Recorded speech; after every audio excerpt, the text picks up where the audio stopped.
നരേന്ദ്രമോദിയുടെ ഗ്യാരണ്ടി വെറും ഗ്യാരണ്ടിയല്ല, നടപ്പിലാക്കുന്ന ഗ്യാരണ്ടിയെന്ന് വി മുരളീധരൻ. 26-ാം തീയതി നടക്കാൻ പോകുന്നത് സംസ്ഥാനത്തിൻ്റെ ചരിത്രത്തിൽ അടയാളപ്പെടുത്തുന്ന തെരഞ്ഞെടുപ്പാണെന്നും വി മുരളീധരൻ പറഞ്ഞു. തെരഞ്ഞെടുപ്പ് പ്രഖ്യാപനം വരുമ്പോൾ കേരളത്തിൽ നിന്നുള്ള പ്രതിനിധികൾ ഉണ്ടാകുമെന്ന ഉറച്ച ആത്മവിശ്വാസത്തിലാണ് ആറ്റിങ്ങൽ NDA സ്ഥാനാർത്ഥി വി മുരളീധരന്റെ പ്രസംഗം ആരംഭിച്ചത്. ഇരുട്ടുമാറി സൂര്യനുദിച്ച് താമര വിരിയാൻ പോകുന്ന തെരഞ്ഞെടുപ്പാണ് നടക്കാനിരിക്കുന്നത്.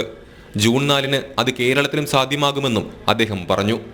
ജനങ്ങളുടെ അഭിപ്രായം, ജനങ്ങളുടെ വികാരം, അത് വോട്ടായി മാറുന്നതിന്റെ ഫലം, ആ ഫലം ജൂൺ മാസം 4-ാം തീയതി പുറത്തു വരുമ്പോൾ അത് ഞാൻ പറഞ്ഞ വാക്കുകൾ അന്ധകാരം അകലും, സൂര്യൻ ഉദിക്കും, താമര വിരിയും എന്നുള്ള അടൽജിയുടെ വാക്കുകൾ, ആ വാക്കുകൾ കേരളത്തിൽ യാഥാർത്ഥ്യമാകാൻ പോകുന്ന തെരഞ്ഞെടുപ്പാണ് ഈ നടക്കാൻ പോകുന്നത്.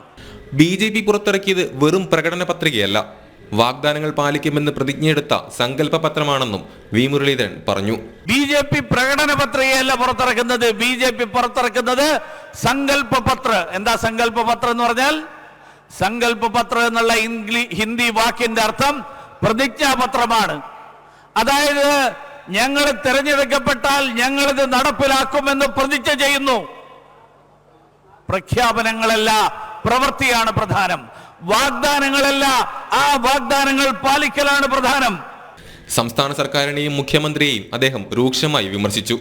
കേന്ദ്ര പദ്ധതികളെ പിണറായി വിജയൻ സ്വന്തം പടം വെച്ച് വിതരണം ചെയ്യുകയാണെന്നാണ് വിമർശനം. യുവാക്കൾക്ക് ജീവിക്കാൻ കഴിയാത്ത നാടായി കേരളം അധപ്പതിച്ചു. പഠിക്കാൻ വിട്ടാൽ SFIക്കാർ തല്ലിക്കൊല്ലും, ജോലിക്ക് പോയാൽ DYFIക്കാർ ബോംബെറിഞ്ഞ് കൊല്ലുമെന്ന സ്ഥിതിയിലേക്ക് കേരളം മാറിയെന്നും വി മുരളീധരൻ പറഞ്ഞു. ജനം, തിരുവനന്തപുരം.